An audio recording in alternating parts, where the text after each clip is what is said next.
I was sitting down with my entire family for an early Easter brunch. My 76-year-old mother looks over at me and just says, Craig, what's wrong with the Pirates?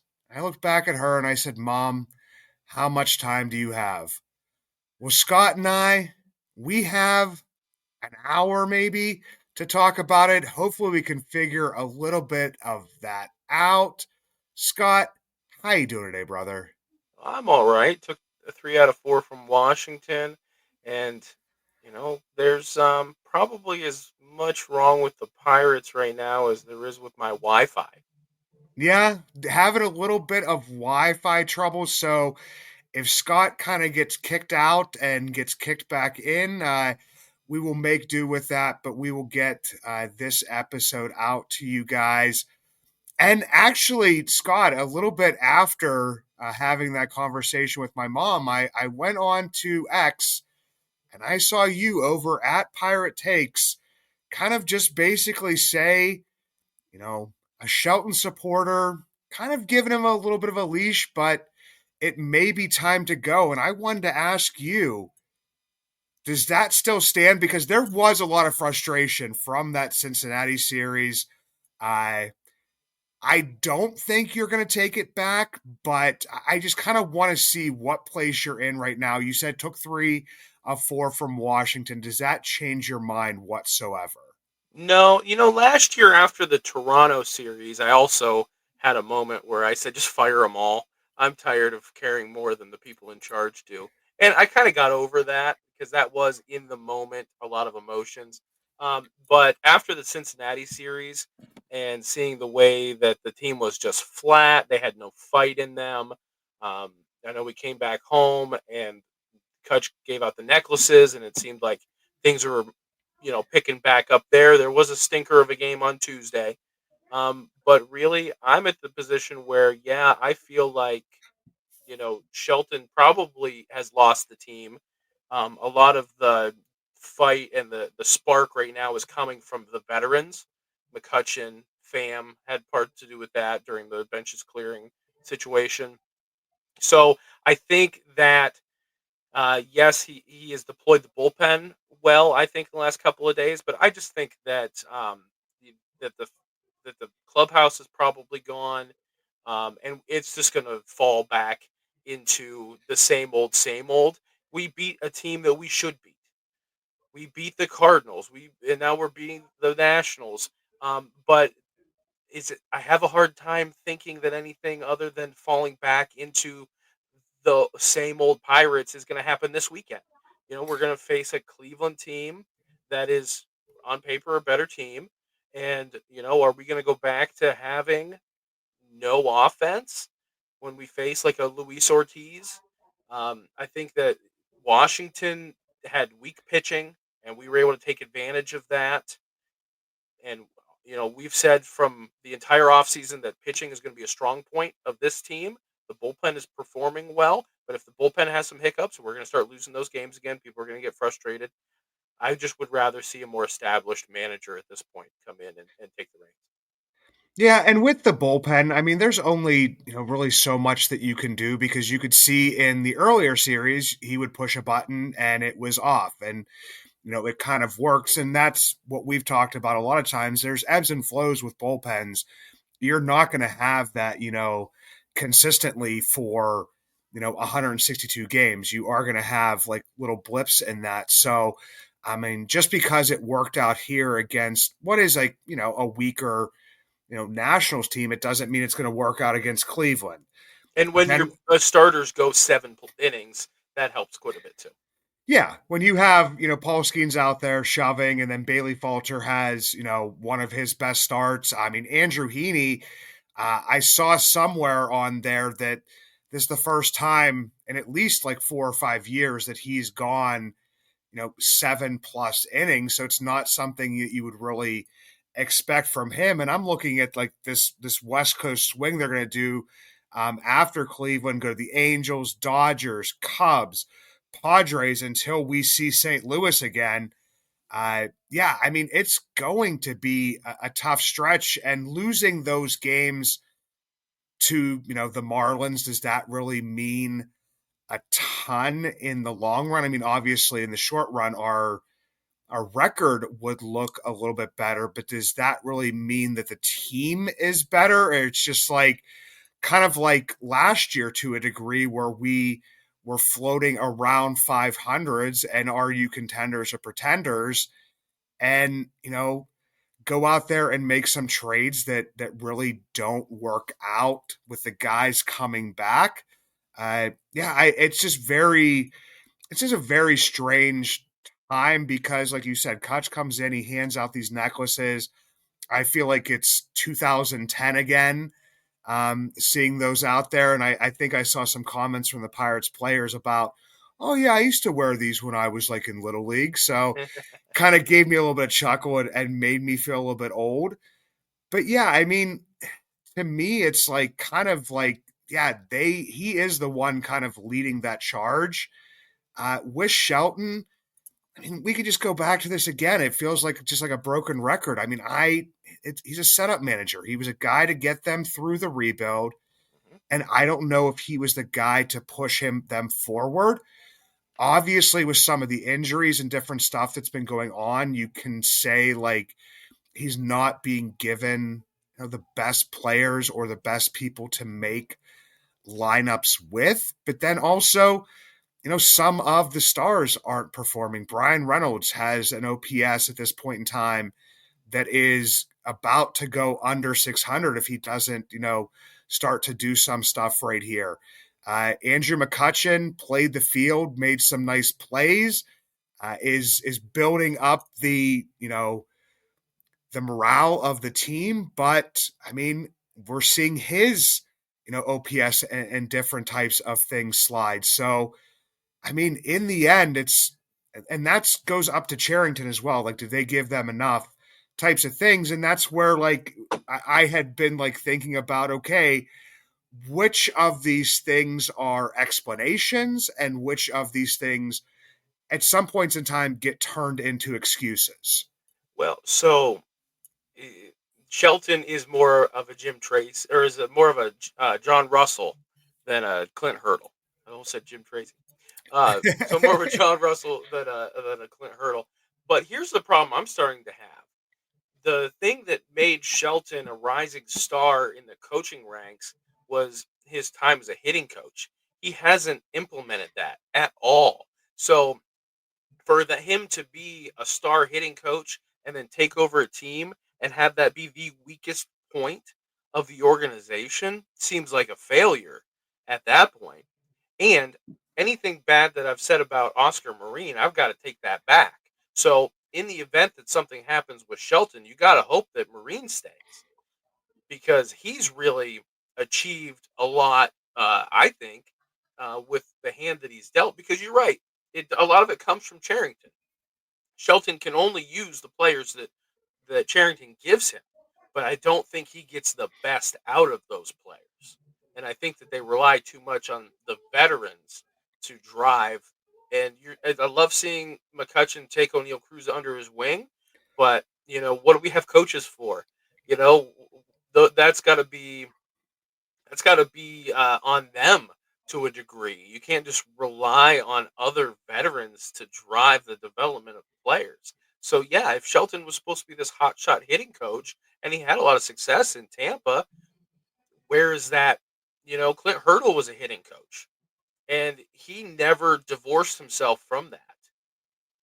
When he got fired from the Rockies, he was a hitting coach for the Rangers for a while, right? So when he came, that's where I think where the Pirates hired him from, and so he used that skill set to be very involved in it. I don't see where Shelton is doing the same. Yeah, and I know a lot of people, especially, I mean, when you have the off season and you just have all the time in the world to talk about things, people thinking, what can Matt Haig do for this team? That's like a lot of pressure on one man's shoulders. Mhm. And especially since, I mean, just in these first like few weeks here, it doesn't seem like the hitting approach or just adjustments that need to be made throughout the game are being made.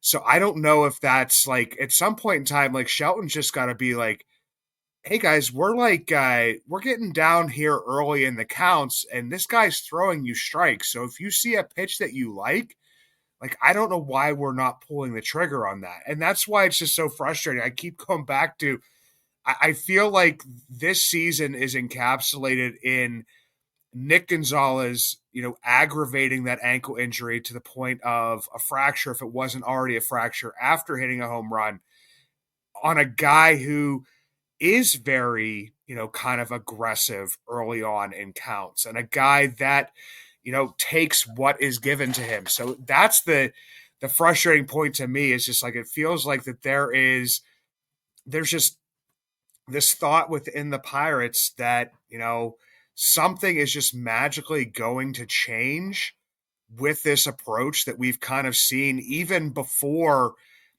we had Andy Haynes, we had Eckstein, who had a very similar approach for a team with a lot of, I wouldn't say superstars, but just at least like stars. Hmm. This type of approach can work, but when you have a team of, Emmanuel Valdez. I mean, unfortunately, I'm not going to like pick on him, but I mean, you have a guy that's number one playing out of position because causes Paul Skeens to have two errors the other night because he doesn't know how to catch the ball, and that's part of Paul's game. But then the same thing happened on opening day with Andy Rodriguez. Like this team doesn't have a first baseman, and that's where I kind of feel bad for Shelton in some ways. But the other part is that you're the man that's making the lineup, and it took you this long to start putting O'Neill Cruz at leadoff, a position where he said he's more comfortable, or maybe saying there's a guy who's hitting 275 and has an on base percentage over, I think it was up of 340 at one point in time. It might be down to around like 333 in Isaiah Kiner-Falefa, and you have him sitting, in the 9 hole. So that's the other part to me. But then there's just also this frustration about, you know, Reynolds isn't really hitting that well. Yeah. Kutch has started, to not hit well over the past week or so. And I know you're not supposed to look at stats. I think that the rule is don't start looking at stats until I think like 100 plate appearances. And a lot of people say don't look at stats until Memorial Day. But when everyone is slumping this badly, it's hard not to go up and down the list and see like maybe a couple players with OPSs over 700. Like that shouldn't happen. And especially you have nobody that's off to like this, these hot streaks. This is the time where you see OPSs over 1,000 that like for guys, that wouldn't normally have it. I mean, other than Aaron Judge, I mean, he'll probably always have it. But yeah, we don't even have that outlier. We have a lot of guys with OPSs under 600. So it's just very, very frustrating. Yeah. Now, I will say, and maybe disagree a little bit on, I think that they've been more aggressive at the plate this year versus the way Haynes, not fully, not exactly how I would necessarily make an ideal choice for them to be, but I have seen, it's funny because that was a big argument that I had and a big problem that I had was them just being so passive and waiting. And the first guy I noticed, but he made it work in that kind of approach was Vogelback, and he's the assistant hitting coach now. And but he hasn't really applied that to the whole team, which is good because you want to have, you know, I think Haynes wanted the team, all of those pegs to fit certain holes, and the team now is saying, let's make the best version of you. More that player centric thing that Charrington said and gets dragged for, right? But I do think that there are times where they get caught. But I'm seeing a more aggressive, and maybe there's some room to grow into that. But I'm happier with the approach that I've seen this year versus previous years. Yeah, I mean, I can definitely see that, and it might just be me and that frustration of watching certain games where you see like Hunter Green, like a tough Mhm. pitcher to hit, but is a strike thrower, Yeah, and to just sit there and just basically take, you know, 1-2 and 0-2 counts, and then at that point in time you're on your heels, is definitely, it's not something that you want to see. But yeah, there's times, and you do have more veteran bats, and I keep bringing up IKF. Like, you're never going to see that in the, the slug part of things. You're not going to see that show up in the OPS. But he's a guy that hits for average. He's a guy that gets on base. And even like a guy like Adam Frazier. I mean, his numbers don't look great, but it seems to be more aggressive at the plate. But I don't know. It's something that maybe at some point in time it's just they don't have enough good hitters. Like, yeah, that's where the frustration comes from, is that okay, we're striking out so much, and it's not because we're not aggressive, it's just because just don't have the talent. yeah, yeah. That makes a lot of sense. You can only polish it so much. Yeah, there's only so much that you can do. And for the Pirates, I mean, like I said, I was going with, is something an excuse, is something, an explanation, because you have guys that are definitely seem to be on the hot seat from the top down. I mean, Nutting has it from the fans, and I feel like he has always had it from the fans, aside from, 2 or 3 seasons. So, I mean, you're going to see that. Travis Williams, obviously, with the gaffes that we've been talking about, has it on him. Charrington has it on him as well, bringing up, Derek Shelton and different things like that. But I'm wondering if, like, the Gonzalez injury, the Jones injury, the Oviedo injury, the Spencer Horwitz injury, even though I know people aren't going to give him a pass on that because of the wrist issue that he had, coming into it, even though we've talked about the fact that that wrist issue didn't really have an effect on his play after that occurred. Um, but that's where it just seems like I'm wondering if there's going to be those things lined up at the door that it's just like, oh yeah, but if this wouldn't have happened, if Endy wouldn't have gotten a laceration on his finger, Jared's back didn't start acting up, if Joey Bart, didn't have a little bit of stuff going on, if Brian Reynolds, didn't have an issue where he couldn't throw and couldn't play the field. I mean, obviously, we give grace to the players that we like, because people will say, well, Brian's getting a slow start because he's hurt. So we like him, so we'll give him that grace. Charrington and Shelton are dealing with all of these injuries that have been piling up, and we don't give that grace. So that's where I'm just wondering if it's like, is it an excuse? Is it an explanation? I'm not really sure. Yeah, Not that like Spencer Horowitz's bat makes, a ton on this team, but we don't know that yet because we haven't seen it. Um, yeah, some of the other guys, I like I said, Nick Gonzalez, I think would have been a little bit bigger of a player in this. Everybody was looking forward to Jared Jones, and I mean, for God's sake, a lot of people had Oviedo in the starting rotation. We didn't, to begin the season, but we still had him as a pitcher that you could count on during the season, and that's a question mark. So, I yeah, mean, if everybody's healthy, is the record better? Is the feeling better? Is the team better? yeah, yeah. I think so. I think we're gonna find out if it's an excuse or an explanation. I mean, injuries piled up like bucko bricks in the landfill, and so we're gonna see if things are gonna. But really, what I guess Carmen Mlodzinski is really the only one in the rotation that you would take out, um, because Heaney's pitched very well, including today. So you'd have to fit those guys in somewhere, um, but then again, we've been saying Majinski in the bullpen makes us a better team. So that's a plus. I think that Nick Gonzalez being a doubles machine and being an RBI guy makes the team better. And with the pitching staff that we have and the close games that we're going to play, um, every RBI is going to count. And so having somebody like that in your lineup, we still don't know what Horwitz is going to be. We don't have a book on him yet at this point. So we'll have to see. But maybe if he can catch the ball at first base, then that's a plus. So I do think that to a certain degree, reinforcements are coming. And I do think that they would have a few more wins if those guys had stayed healthy, and you can deploy the guys the way you want to deploy them and configure your infield the way that you want to. You're not having Chang in there, and Ji-Wan Bei probably isn't on the roster, or doesn't spend as long on the roster. You don't get Canario, guys that just haven't really produced in any way, shape, or form. So yeah, I think with those guys healthy, it is a better team and a marginally better record. Um, but there is growth. There's room for growth, and this is the kind of team that once the weather gets warm, you know, maybe they turn the page. Maybe this benches clearing provides a spark and unites the team and gets them going in the right direction, gets a little attitude, a little fire.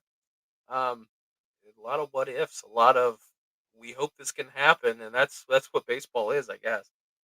Yeah, and the two things that you said that kind of stuck out to me was Horowitz at first base, and I mean, from all accounts, like he was like near Gold Glove, caliber, first baseman in the minors. So I think he's a guy that can handle the position. And yeah, Carmen Mlodzinski. I mean, this is something that just has to be looked at sooner rather than later. I mean, obviously, this comes out Friday morning. Carmen is going to go up against Luis Ortiz on Friday night. Those are the listed starters at this point in time. Uh, so if you don't listen to this till Saturday, you got to let me know how Carmen did. But it's been this year and even into last year when he was used as like the opener and they tried to get him to start to go through that lineup a couple times. Just this year, I was looking at this. The first time through the order as a starting pitcher, opposing batters have a 546 OPS against him. Okay. The second time through the order, that jumps up to 964. The third time through the order, it looks better than the second time, but it's still a 762, which, isn't great, isn't terrible. But at some point in time, like he came into this offseason, he, wanted to see if he could be a starter. I was okay with letting him do this. And I was hoping it was just going to be like, okay, we'll let you be the opener like you've been before to kind of get this thing started. But I mean, it's unless something drastically changes, I mean, you have to pull the plug on that just because you get a guy who can give you normally like 2 to 3 solid innings, which you need.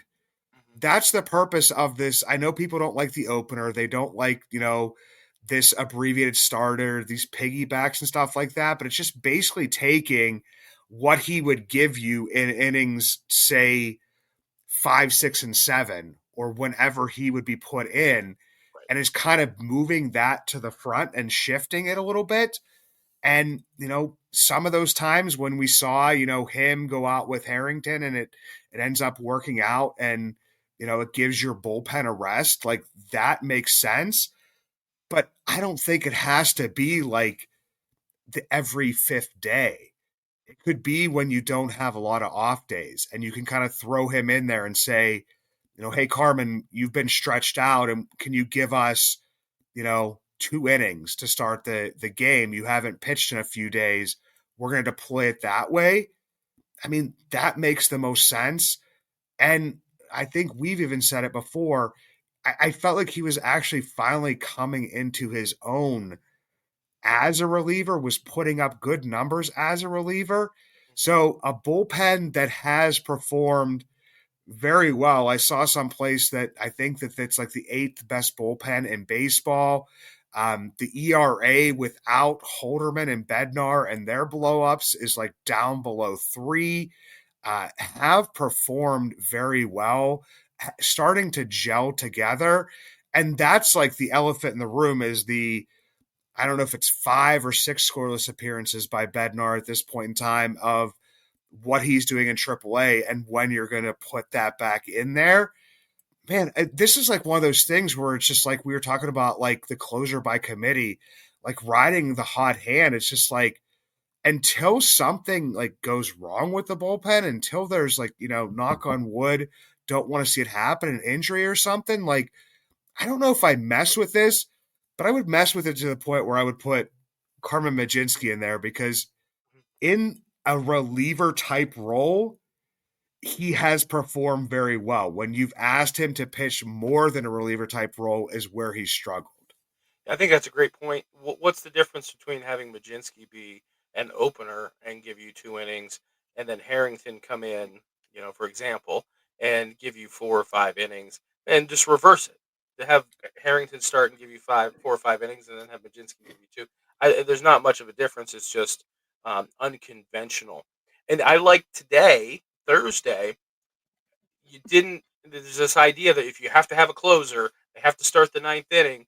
He played the matchup today, and he had Barucki stay in the game to get the first out of the ninth inning against Lowe, and it really worked out. And Santana came in, got the last 2 outs, and I think that it's a smarter move when you play the matchups and just try to get the win instead of fitting guys into a certain spot. And as far as pulling Mlodzinski out of the rotation, it needs to happen sooner than later. It's the same kind of thing I said in the offseason. We were talking about whether or not Shelton was going to get fired. And at the time, I wasn't hoping that it would happen, but I said that it could happen because it was time to show some accountability. That you can't just run it out there and keep your job regardless of results. Same kind of thing. Where if they really are trying to win games, like they've said that they are, like Nutting has said, the priority is winning. You can't just keep kicking this can down the road. Okay, we'll get through this start, and then we've got the rest of the rotation, and then we'll make a decision. Just you need to pull the band-aid off, figure out what you're gonna do, and sooner than later, the decision's gonna be made for them. Bubba's going to be ready, or Jones is going to be back, or Oviedo. If we don't want to work him into it a little bit, like we've talked about in the past, or any one of those guys at AAA is going to be ready to go, and you're just going to say who is the weak link in the rotation, and it's clear as day. Carmen Mlodzinski is the weak link in the rotation, and that's not to disparage him because he can be a very successful pitcher, but it's just in the bullpen. And then later in his career, after he's done in Pittsburgh, if he wants to do the Clay Holmes thing and become a starter somewhere else, more power to him. But if we're trying to win games this year, he's not the answer. No, he's not, and that's why I just feel bad is because, like you said, he is a good pitcher, and he's shown that he's a good pitcher, and you need those types of guys. You need those guys that can take the ball at the beginning. You need those guys that can take the ball at the end, in the middle, and whatever it may be. And I feel like he kind of fits into that because with the closer role, I hate to say closer role. You have that person at the end, and you're trying to like fit that square peg into a round hole. And there are some guys that are closers, and they will be closers or setup men or whatever may be throughout their career. But I feel like Carmen could be kind of all of those things, and for a team that can be something that's very useful instead of just basically saying, okay, you're going to take the ball, you know, every fifth day and we're going to see what happens. And one time it may work out because we might get enough runs, even though you might not have the greatest game. Um, and then, keep doing that. I mean, like I said, Mhm. I can look at this and say, this is where he struggles. The analytics team, like this is where this is really not working. And I think that they are, maybe in some ways trying to play it slow with Bubba. And I don't mind that because I mean, we looked at it before is that he doesn't have a workload that is going to be enough to like a starter's workload to get him to the end of the season. But if he's needed at some point in time, use him now until Jones comes back. Yeah. And then,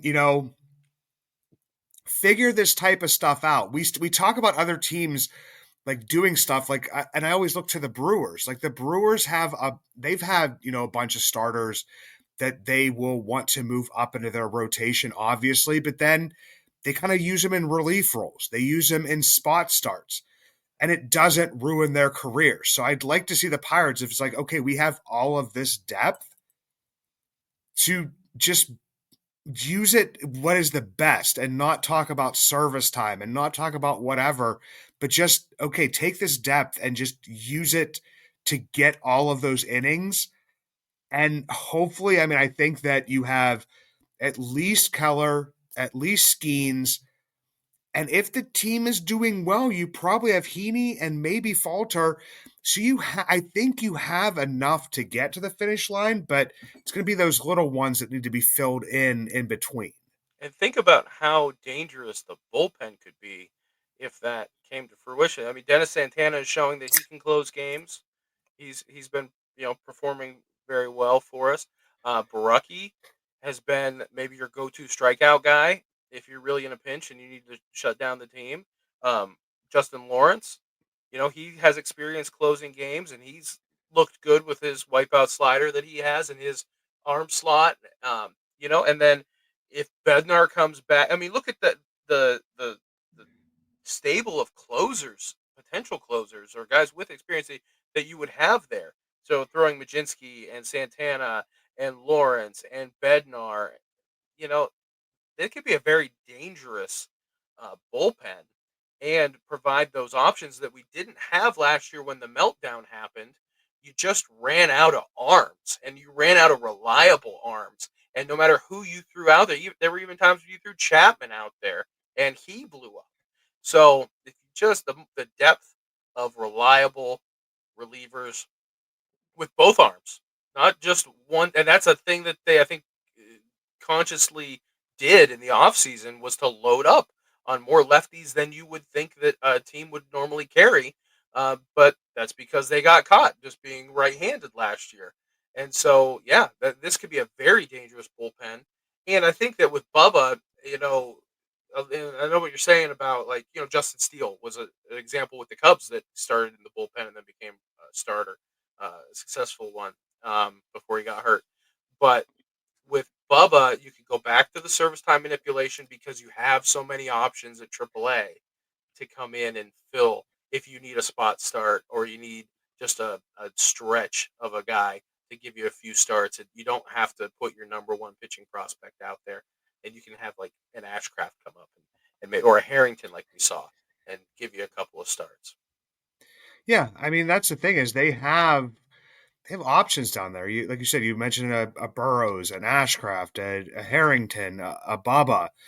I mean, there are like a multitude of options, and I feel like some of them kind of fit into, obviously I feel like Bubba and Harrington fit more into the starter type roles because that's what they've always been. But due to injuries with Ashcraft and Burrows may fit more into those bullpen roles.